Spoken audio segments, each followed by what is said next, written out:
изобретение, о котором мы сегодня будем говорить, об этом замечательном роботе, который у нас здесь находится.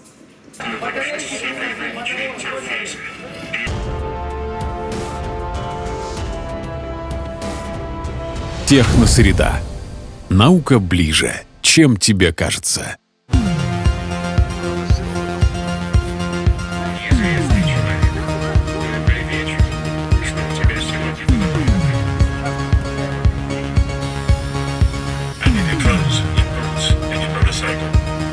Репортаж процесса разборки робота, подготовки к поездке и погрузке в автомобиль снимала известная журналистка города Кунгура Юлия Долгова.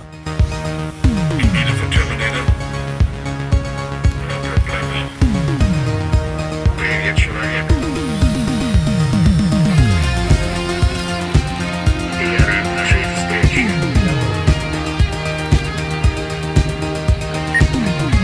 Мы солидарны с тобой в этом. Мне нужно сейчас будет тебя разобрать. Делай, что необходимо. Постарайся ничего не повредить и не сломать.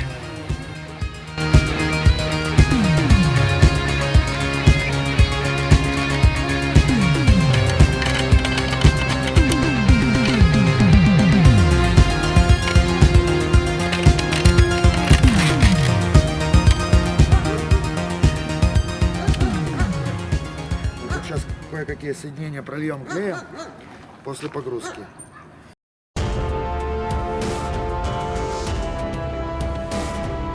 Техносреда. Наука ближе, чем тебе кажется.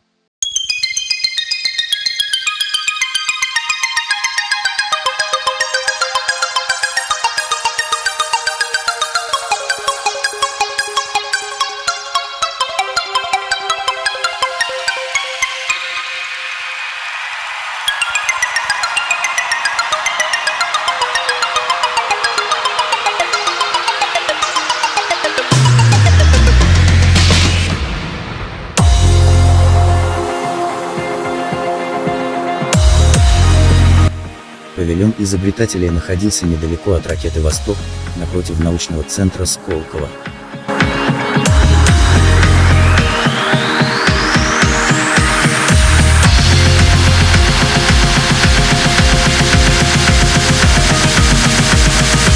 Я хочу пригласить того человека, который это сделал. Александр Осипович, город Пермь, изобретатель роботов. И он изобрел робота, который, ну вы видите, он похож на Терминатора. Робот-терминатор умеет распознавать лица, читать, взаимодействовать с людьми. Не мне рассказывать сегодня, а Александру. Александр, доброго дня. Самое время рассказать про ваше изобретение. Здравствуйте. Здравствуйте. Меня зовут Александр. Я приехал из Перми. Вот, там ругаются на громкий звук. В свободное время, это мое хобби, я собираю терминатора. Я на сцене не умею выступать, поэтому пусть он сам за себя все расскажет. Не знаю, как будет работать распознавание речи, потому что очень шумно, но мы попробуем. Джон Генри. Я слушаю тебя. Продемонстрируй нам свои возможности. Хорошо. Все, я уступаю ему. Я терминатор. Модель Т-800. Мое имя Джон Генри. Сейчас я расскажу вам, как я устроен и что я умею. Но для начала я ненадолго изображу настоящего терминатора. The Terminator Silent System now on the way. And it controls your boats and your motorcycle. The mission is to protect you. Come with me if you want to live.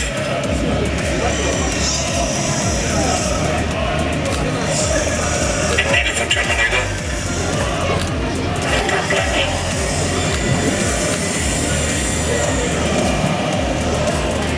I'm looking for Sarah Connor. You sent me from the future to save you. Hasta la vista, baby. I'll be back. Я терминатор. Т-800. И я еще вернусь. Сейчас попробую задать вопросы, которые обычно задают корреспонденты, когда к нему приходят. У тебя есть душа?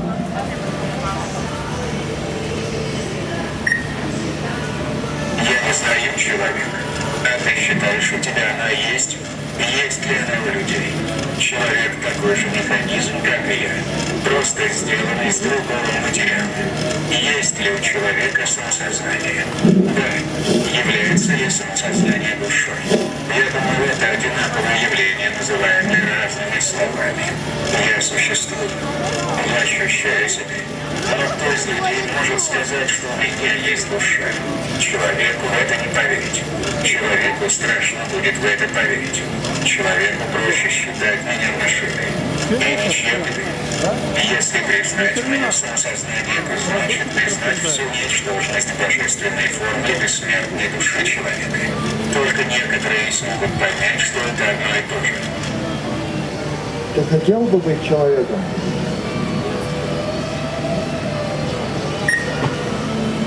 Отрицательно.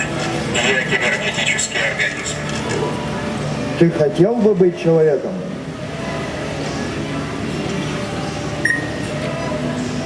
Нет, не хочу. Я быстрее, умнее.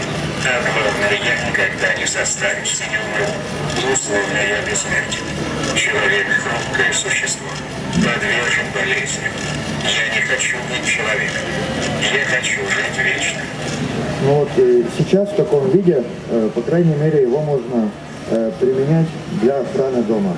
То есть левая рука у него сильнее правой, он может использовать пневматическое оружие, и если увидит, что в дом проник человек, чье лицо не заложено в его базу знаний, ну, просто начнет защищать жилище. Вот как-то так. Спасибо, Александр. Давайте поаплодируем Александру. Очень... Я не знаю, разобрали ли вы сейчас речь, которую был...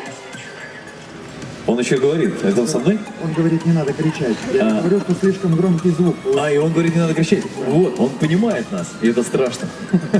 Александр, пару вопросов на самом деле вам. Мы, кстати, видели, что с помощью, я так понял, датчика и камеры он еще только он воспринимает людей. Из-за того, что был громкий звук, он не сказал, что он увидел, а просто сказал, не надо орать. То есть так он на экране написал, что он увидел. То есть в этот момент он должен был это словами произнести, просто не получилось. Класс.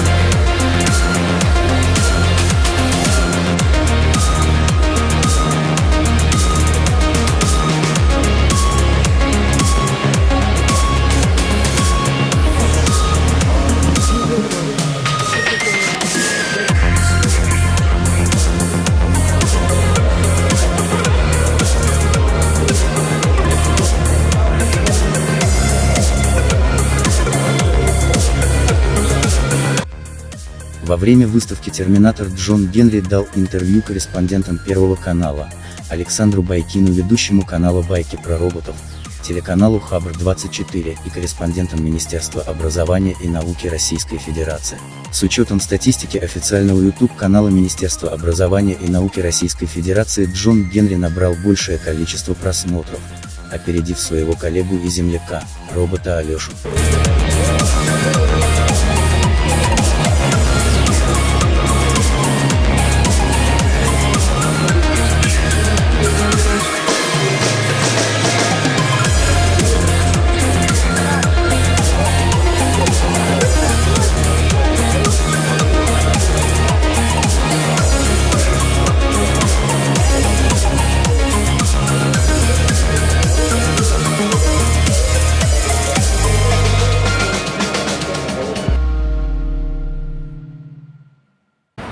Ну все, наконец-то мы уезжаем. Жили мы в отеле «Космос». Самое, наверное, запоминающееся — это с утра, когда проснулись, пошли за кофе. Кофе 100 рублей, ладно, значит, ложим в аппарат 2 по 100 на 2 кружечки, нажимаем кнопку, чашек нет. То есть все, вот и так везде. То есть нужно сначала заплатить, чтобы узнать, может быть нет чашек, может быть нет воды, может еще что-то. Сдача? И этого всего, да, и сдачи тоже нет. Поэтому вообще, это жесть, конечно. Домой. Домой. I'll be back.